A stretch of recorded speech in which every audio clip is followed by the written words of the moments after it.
2 दिन पहले एलजी साहब के यहाँ से एक ऑर्डर हुआ, इसको लेके ये 97 करोड़ रुपए आम आदमी पार्टी से वसूलने का एक ऑर्डर हुआ, उसको लेके काफ़ी चर्चाएं चल रही हैं। कांग्रेस और बीजेपी इसको ऐसे उठा रही है जैसे मान लो आम आदमी पार्टी ने 97 करोड़ रुपए का घपला कर दिया विज्ञापनों में। तो मैं और कुछ चैनल्स जो बाकायदा कांग्रेस और बीजेपी के प्रवक्ता की तरह कर रहे हैं, वो तो नाच रहे हैं अपने अपनी खिड़कियों में। उनको लग रहा है कि आम आदमी पार्टी का इतना बड़ा घोटाला हाथ में लग गया। तो मैं उन खिड़कियों में नाच रहे चैनल्स के पत्रकारों को और साथ में बीजेपी और कांग्रेस के ऑफिशियल प्रवक्ताओं को, दोनों को कहना चाहता हूं कि झूठ ना बोलें, जो सच है वो बताएं। मैं सच कुछ रख रहा हूं आपके सामने। सच ये है कि सुप्रीम कोर्ट ने गाइडलाइंस जारी की थी जिसमें उन्होंने लिखा था कि एडवर्टीजमेंट किस तरह से जारी होने चाहिए, किस तरह से एडवर्टीजमेंट के पैसे का सदुपयोग हो, ये सारी गाइडलाइंस थी। उसके बेस पे एक कमेटी बनी। उस सुप्रीम कोर्ट ने अपनी गाइडलाइंस में बड़ी अच्छी चीज़ लिखी थी। मेरे पास सुप्रीम कोर्ट की गाइडलाइंस हैं। उन्होंने लिखा था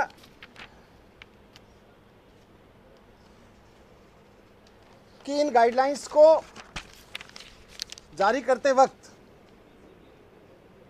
we are of the view that ironing out of creases that are bound to show from time to time in implementation of these guidelines directions, इसमें कुछ क्रीजेज होंगी, उसको आयरन आउट करने के लिए एक कमेटी बनानी है, ओम्बड्समैन बनाना है। और the ombudsman would be a 3-member body consisting of persons with unimpeachable neutrality. Supreme court ने कहा था कि अनइम्पीचेबल न्यूट्रलिटी होनी चाहिए ऐसे लोगों की जिनको ओम्बड्समैन बनाया जाएगा, एंड इम्पार्शियलिटी, उनके इम्पार्शियल लोग उसमें डाले जाएंगे। इन गाइडलाइंस के बाद केंद्र सरकार ने एक कमेटी बनाई जिसमें देश में से 3 लोगों को चुना,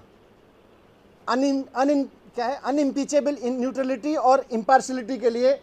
पहला नाम था रजत शर्मा जी का, जिनकी अनइम्पीचेबल न्यूट्रलिटी और इम्पार्शियलिटी सबको पता है।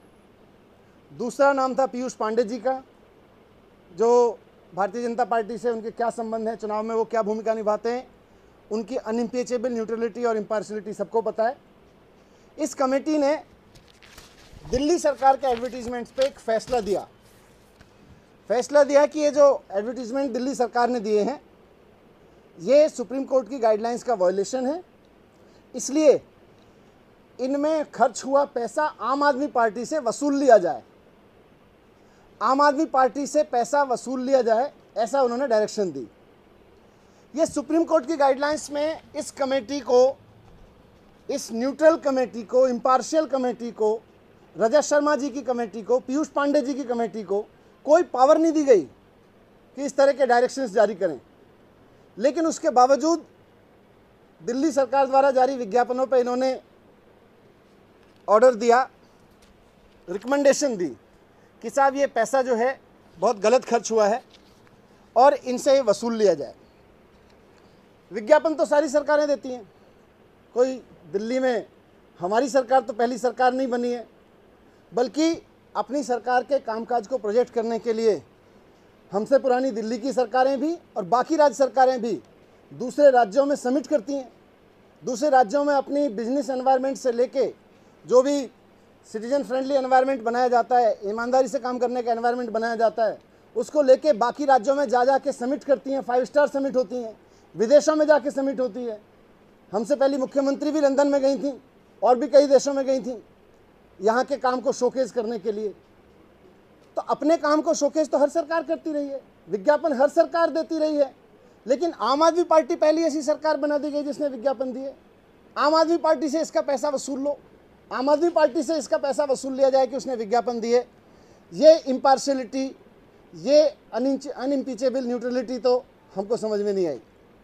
पर खैर ठीक है, कश्मीर से लेकर कन्याकुमारी तक जितने भी राज्य हैं, सारे राज्यों के ऐड आते हैं। आज के अखबार में भी ऐड आया हुआ है, कर्नाटक सरकार का ऐड है।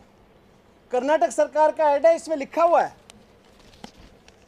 The Congress party came to power in May 2013, ये ऐड है। विज्ञापन में लिखा हुआ है। कांग्रेस पार्टी करे तो वो एडवर्टीजमेंट है, वो विज्ञापन है, हम करें तो मिसयूज है। और हमने क्या क्या विज्ञापन दिए मैं थोड़ा सा आपके सामने रखना चाहता हूं। हमने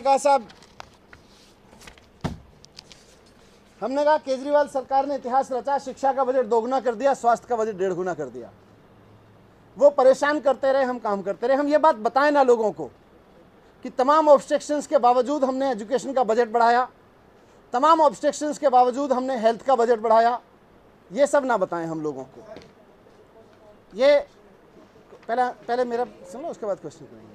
हमने लिखा अरविंद केजरीवाल का हरियाणा वासियों के नाम पत्र। हरियाणा में झगड़े हो रहे थे, दिल्ली की सारी सप्लाई चेन टूट गई थी। दिल्ली के लोगों के कितने लोग रोजाना नौकरी करने आते हैं, वो लोग दिल्ली आ रहे थे, उनकी सप्लाई चेन टूट गई। उनके नाम अगर अरविंद केजरीवाल ने चिट्ठी लिखी जिसमें उन्होंने कहा कि आप, मेरी जाति हिंदुस्तान है, इंसानियत मेरा धर्म है, मेरा देश है, इसका मैसेज अगर दिया दिल्ली में शांति रहे, ताकि वो अपराध कर दिया। अरविंद केजरीवाल ने अपराध कर दिया कि दिल्ली में एक ईमानदार सरकार काम कर रही है। कैसे दिल्ली सरकार के सभी अस्पतालों में सारी दवाइयां और टेस्ट फ्री हो गए, और ये टेस्ट फ्री करने का पैसा, दवाइयां फ्री करने का पैसा कैसे, कहाँ कहाँ के किस किस तरह के प्रोजेक्ट से बच के आ रहा है, कहाँ कहाँ से बचत हो रही है सरकार की, ये बताया। ये अपराध हो गया। ये अपराध हो गया कि दिल्ली सरकार में मेन जो अधिकारी लगे हुए थे उनका दिल्ली सरकार से बाहर तबादला किया गया। ऑल ऑफ ए सडन एक साथ 19-20 अधिकारियों को तबादला कर दिया गया। दिल्ली सरकार से बातचीत तक नहीं की गई, प्रोजेक्ट रुके। दिल्ली सरकार बताए ना जनता को कि प्रोजेक्ट क्यों रुक रहे हैं। दिल्ली सरकार ये ना बताए, जब चारों तरफ र्यूमर फैलाया जा रहा है कि 500 करोड़ रुपए खा गए, 500 करोड़ रुपए एडवर्टीजमेंट में खा गए, तब ये ना बताए कि साहब कुल मिला के बजट में 75 करोड़ रुपए ही खर्च हुए थे, 500 करोड़ खा गए तो वैसे ही झूठे साबित हो गए। दिल्ली सरकार ने यह बताया तो बोला अपराध हो गया। मोहल्ला क्लिनिक की चारों तरफ तारीफ हो रही है, दिल्ली सरकार ये ना कहे कि मोहल्ला क्लिनिक की तारीफ हो रही है। मोहल्ला क्लिनिक की तारीफ लोग तारीफ कर रहे हैं, हम अगर अखबार में दे दें तो अपराध हो गया। 6 महीने में कैसे बिजली पानी की किल्लत कम हुई, पीडब्ल्यूडी की कितनी सड़कों की मरम्मत हुई, ताकि लोगों को पता चले। देश में सबसे बढ़िया वेट इम्प्लीमेंटेशन किया, उसका सबसे सरल फॉर्म बनाया। पूरे देश से लोग दिल्ली में अपना माल भेजते हैं। अगर देश के लोगों को विज्ञापन दे दिया कि दिल्ली में वेट का प्रणाली, देश की सबसे सरल वेट प्रणाली दिल्ली में लागू हुई है, दिल्ली में व्यापार करना आसान हुआ, क्या क्या उसमें एसएमएस से आप अपना नंबर भेज सकते हैं, एसएमएस से अपना वेट फॉर्म जमा कर सकते हैं, ये सूचना देश के व्यापारियों को देना गुनाह है। ये गुनाह हमने किया।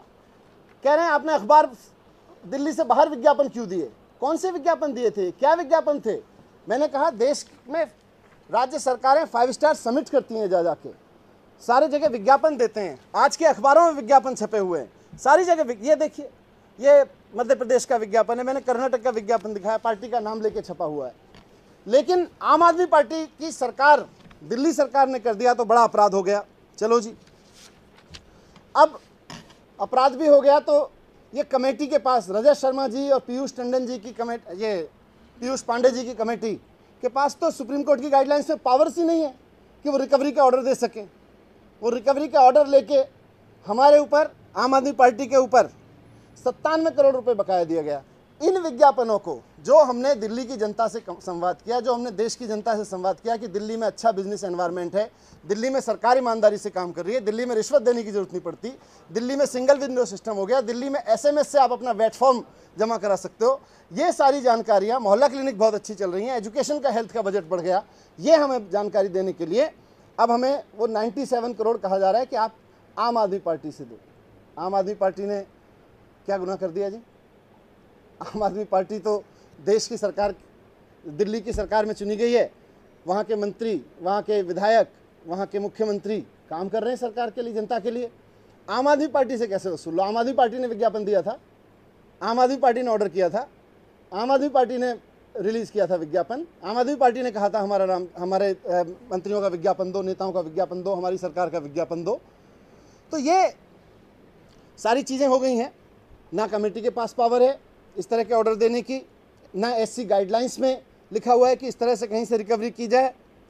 फिर मैं कहूँगा कि ये टेंडेंसी वही है, हम काम कर रहे हैं, 2 दिन पहले, 4-5 दिन पहले से जब से ये माहौल बनाया गया है कि दिल्ली में हाउस टैक्स माफ़ होगा लोगों का, जैसे बिजली के बिल माफ़ हुए, जैसे पानी के बिल माफ़ हुए, जैसे दवाइयाँ फ्री हुई, जैसे हॉस्पिटल सरकारी ठीक से काम करने लगे, जैसे सरकारी स्कूलों में काम होने लगा, वैसे ही लोगों को यकीन हो गया कि हाँ यार, अगर ये आम आदमी पार्टी वाले कह रहे हैं, अगर अरविंद केजरीवाल जी कह रहे हैं, तो इसका मतलब हाउस टैक्स माफ़ तो हो सकता है। इन्होंने बहुत शोर मचाया, हो नहीं सकता, पार्लियामेंट में करना पड़ेगा।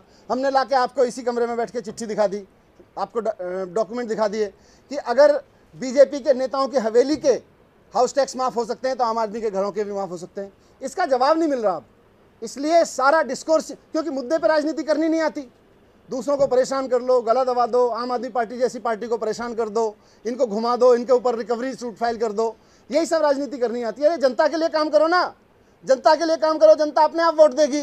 जनता के काम में तो लूट मचा रखी है, रैकेट चला रखे हैं, धंधा चला रखा है राजनीति के नाम पे। जनता का काम तो कोई होता नहीं। जो आदमी जनता का काम करने के लिए खड़ा होता है उसका आप रास्ता रोकते हो, उसको आप सूट रिकवर करते हो। ये कुल मिला के आम आदमी पार्टी की जो आवाज़ भ्रष्टाचार के खिलाफ उठ रही है उसको बंद करने की साजिश है। मैं कहना चाहता हूं कि हम बताएंगे, हमारा हक है ये बताना।